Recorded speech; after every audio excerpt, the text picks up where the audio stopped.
Ji friends, once again welcome back to my YouTube channel. मैं आपको अपने ऐसे यूट्यूब चैनल में खुश आमदीद करता हूँ। आज के इस वीडियो लेक्चर हम बात करेंगे उस बयान की जो कि अमेरिका की तरफ से आया है। अमेरिकन लीडरशिप ने ये कहा है कि उनकी जो पॉलिसी है कश्मीर को लेकर, उसमें कोई तब्दीली नहीं आई। वो आज के टाइम में भी कंसीडर करते हैं जम्मू एंड कश्मीर को as a disputed territory between India and Pakistan. तो आज के इस वीडियो लेक्चर में हम जानने की कोशिश करेंगे कि ये बयान देने की क्या ज़रूरत थी और कश्मीर का डिस्प्यूट जो है ओवरऑल उस पर हम थोड़ी नज़र डालेंगे। लेकिन जो मेन फोकस होगा वो वहाँ पे होगा जब नरेंद्र मोदी की हुकूमत ने जो कश्मीर का स्पेशल एक तरह से स्टेटस था थ्रू आर्टिकल 370 और आर्टिकल 35A जो उन्होंने हटा दिया और उससे कश्मीर पूरा जो जम्मू एंड कश्मीर था उनको डिक्लेयर कर दिया एज अ यूनियन टेरिटरी, उसके ऊपर होगा। तो चलिए लेक्चर को शुरू करते हैं। लेक्चर को शुरू करने से पहले आपसे रिक्वेस्ट है कि चैनल को सब्सक्राइब करें, आपकी बड़ी मेहरबानी होगी। जैसा कि जानते हैं कि मैं लेक्चर को शुरू करने से पहले आपसे करंट अफेयर रिलेटेड सवाल पूछता हूं ताकि आपकी करंट अफेयर रिलेटेड की तैयारी अच्छी हो जाए और अगर उससे आपको एक बेनिफिट होगा। यहाँ पे आपसे ये सवाल है कि when government of India revoked the special status of Jammu and Kashmir. Jammu and Kashmir का एक स्पेशल स्टेटस था जिसके ऊपर हम आगे चल के बात करेंगे। आपसे ये सवाल है कि आपने ये बताना है कि वो कौन सी डेट को रिवोक किया गया था, 4 अगस्त, 5 अगस्त, 6 अगस्त या नन ऑफ दीज। अगर आपको सही जवाब आता है कि इंडियन गवर्नमेंट ने, मोदी की गवर्नमेंट में जो कि स्पेशल स्टेटस था जम्मू एंड कश्मीर का, वो कब रिवोक किया था, कब ख़त्म किया था, सही ऑप्शन आता है तो कमेंट में बताएं, नहीं तो इन दी एंड में वीडियो में बता दूंगा।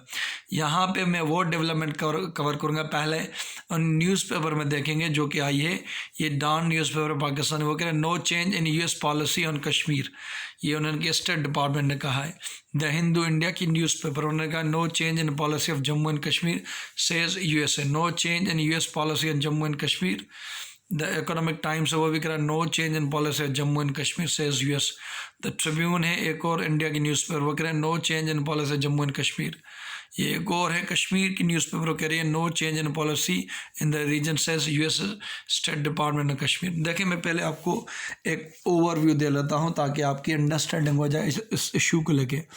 आपको पता है कि 1947 में पहले ये सब कॉन्टिनेंट था, वहाँ पे ब्रिटिश की हुकूमत थी, ये पूरा सब कॉन्टिनेंट ब्रिटिश की एक कॉलोनी था। फिर 1947 में हिंदू और मुस्लिम के डिफरेंसेस की वजह से और एक तरह से जो वो डिफरेंसेस रिकनसाइल नहीं कर पाए तो दो मुल्क बने, एक था पाकिस्तान मुस्लिम लोगों के लिए और एक था हिंदुस्तान मेजॉरिटी हिंदू लोगों के लिए। लेकिन आज के टाइम में भी वहाँ 20 करोड़ के करीब मुसलमान रहते हैं। बहरहाल ये दो मुल्क बने, एक था पाकिस्तान, एक था हिंदुस्तान।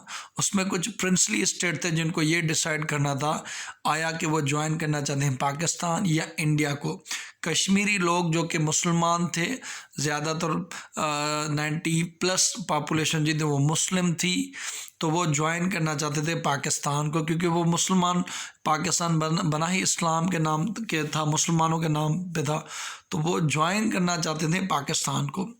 लेकिन उसका जो रूलर था वो हिंदू था, तो उसकी ख्वाहिश ये थी पहले कि वो आज़ाद रहे, वो नहीं चाहता था कि वो इंडिया को ज्वाइन करे पाकिस्तान को। लेकिन वहाँ के जो मुसलमान लोग थे उन्होंने प्रेशराइज़ किया अपने रूलर को कि वो पाकिस्तान को ज्वाइन करें।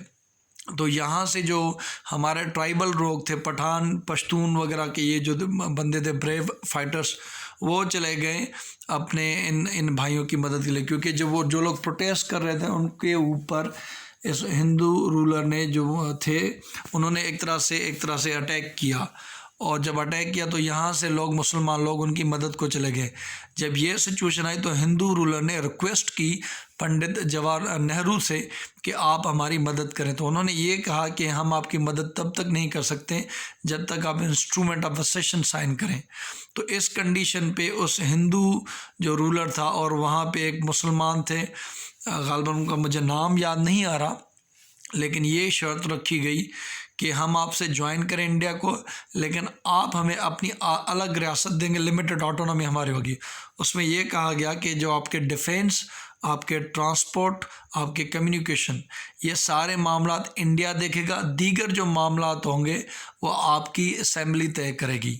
उसमें आपसे वहाँ पे कौन किसको सिटीज़नशिप मिलेगी, कौन जॉब करेगा, सारा कुछ ये आपकी जम्मू एंड कश्मीर की असेंबली तय करेगी। आपका अलग झंडा होगा, अलग तराना होगा, ये सब कुछ उस 1947 में इंडियन के जो प्राइम मिनिस्टर थे उन्होंने उनसे साइन किया। ये चलता रहा चलता रहा चलता रहा चलता रहा।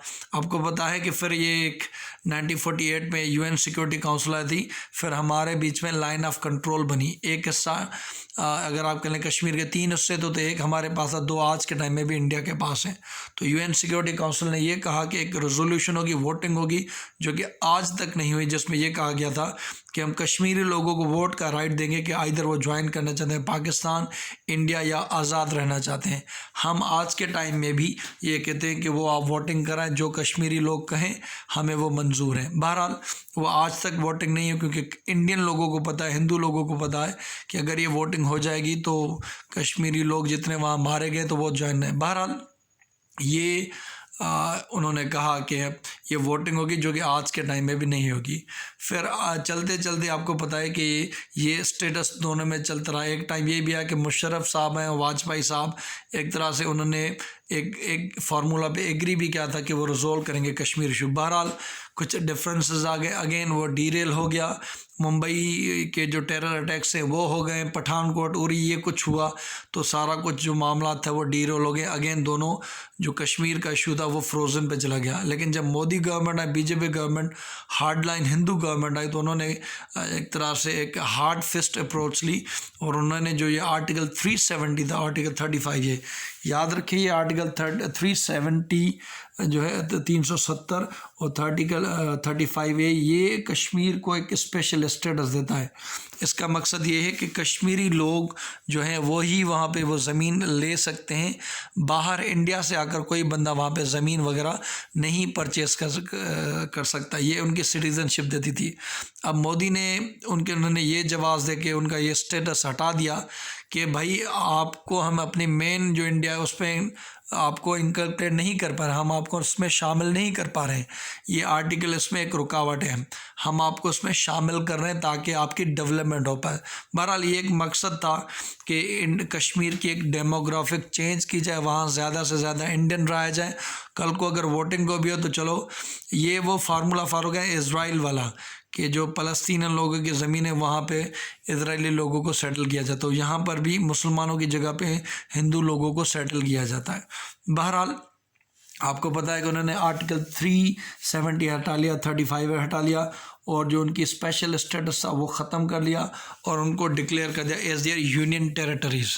तो ये उन्होंने कर दिया आज के टाइम में। फिर वहाँ पे कर्फ्यू लगा और वहाँ पे इंटरनेट का ब्लैकआउट था। मैं आपको ये बता रहा हूँ कि यूएस ने क्यों कहा है कि उनकी पॉलिसी में चेंज नहीं है, इसका ताल्लुक वहाँ से, तो मैं आपको बैकग्राउंड दे रहा हूँ। तो 18 मंथ तक वहाँ पे इंटरनेट का ब्लैकआउट था, वहाँ पे कर्फ्यू था। आहिस्ता आहिस्ता आज के टाइम में 2021 के फरवरी मंथ में उन्होंने इंटरनेट बहाल करना शुरू कर दिए। वहाँ पे अमेरिकन के डिपार्टमेंट से एक ट्वीट है जिन्होंने वेलकम किया कि हम इस जो खित्ते में, कश्मीर के इस खित्ते में जो इंटरनेट की बहाली और ह्यूमन राइट्स की बहाली हो रही है, हम उसे वेलकम करते हैं। तो वहाँ पे उन्होंने मेंशन करना भूल गए कि ये डिस्प्यूटेड टेरिटरी है। तो वहाँ के उनके जो यूएस के स्टेट डिपार्टमेंट के बंदे थे, उन्होंने जब कहा कि आपने वहाँ क्या उससे आप कंसीडर करते हैं एज ए इंडियन टेरिटरी, क्योंकि उन्होंने तो चेंज कर दिया, तो वहाँ पे उनके स्टेट डिपार्टमेंट ने कहा नहीं, हम उसे आज भी कंसीडर करते हैं कि ये disputed territory between India and Pakistan. ये वहाँ से सिचुएशन चली थी कि उन्होंने उस ट्वीट पे मेंशन करना भूल गए कि ये एक disputed territory between India and Pakistan. ये मैंने कहा, ये यूनाइटेड स्टेट के डिपार्टमेंट थे, उन्होंने क्लैरिफाई किया जब उनसे पूछा गया कि आप क्या कंसीडर करते हैं। देखिए, अब जैसे आपको पता है कि वहाँ पर अमेरिका के अंदर एक नई एडमिनिस्ट्रेशन आई है, तो उनकी पॉलिसीज़ भी यहाँ खित्ते को लेकर अपनी होंगी, जैसे अफ़गानिस्तान को लेकर, चाइना को लेकर और इंडिया से भी लेकर पाकिस्तान को भी लेकर, तो उस चीज़ को रिलाई करते हैं। और इंडिया कि आज के टाइम में अमेरिका के लिए इसलिए इम्पोर्टेंट है क्योंकि वो रिलाय करते हैं इंडिया को for the counter of China. वो कहते हैं कि चाइना को काउंटर किया जाए इंडिया की मदद से। लेकिन ये भी है कि वो पाकिस्तान को ज़्यादा तंग नहीं करेंगे क्योंकि उनको पता है कि पाकिस्तान उनके पीस प्रोसेस के लिए इम्पोर्टेंट है, तो इसलिए उस चीज़ को नहीं देखेंगे। देखें, बहुत अरसा हो चुका है कश्मीरी लोग मारे जा रहे हैं, उनकी ज़मीनें, उनकी ज़िंदगियां बिल्कुल ख़राब हो चुकी है। देखें, दोनों तरफ से दो बड़े एलिफेंट है, एक है पाकिस्तान, एक है इंडिया। दोनों मिलिट्री, उनकी बड़ी पावरफुल मिलिट्री है, दोनों न्यूक्लियर पावरफुल हैं, और उनकी वजह से, इस कश्मीर की वजह से ना सिर्फ कश्मीरी लोग सफ़र कर रहे हैं लेकिन पूरा इंडिया भी सफ़र करता है, पाकिस्तान भी सफ़र करता है इन बॉर्डर डिस्प्यूट के लेके। आज के टाइम में भी इंडिया के चाइना के साथ भी बॉर्डर डिस्प्यूट है, मीन्स अनसर्टेनिटी होती है, कभी जंग हो जाए, ये हो जाए, और बहुत सारा जो पैसा होता है ऐसे जंग की वजह से वो खर्च होता है हमारे डिफेंस एक्सपेंडिचर पे। तो कश्मीर का मसला और दीगर जो इंडिया के दीगर डिस्प्यूट हैं उनको अच्छे तरीके से हल करने चाहिए, और कुछ दे के और कुछ लेके, वही सिचुएशन, वरना तो ये स्टेटस को मेंटेन रहेगा कि आप मीन्स इसी अनसर्टेनिटी और जंग की हालत में रहोगे। और सबसे जो ज़्यादा स्टेक होल्डर है वो कश्मीरी लोग हैं। जैसे हमारे प्राइम मिनिस्टर इमरान खान के 5 फरवरी को ये कहा कि हम और वो राइट देंगे कश्मीरी पीपल को कि वो पाकिस्तान ज्वाइन करें, आज़ादी ज्वाइन करें। तो यही कश्मीर इंडियन लोग सोचेंगे उनको करना क्या है।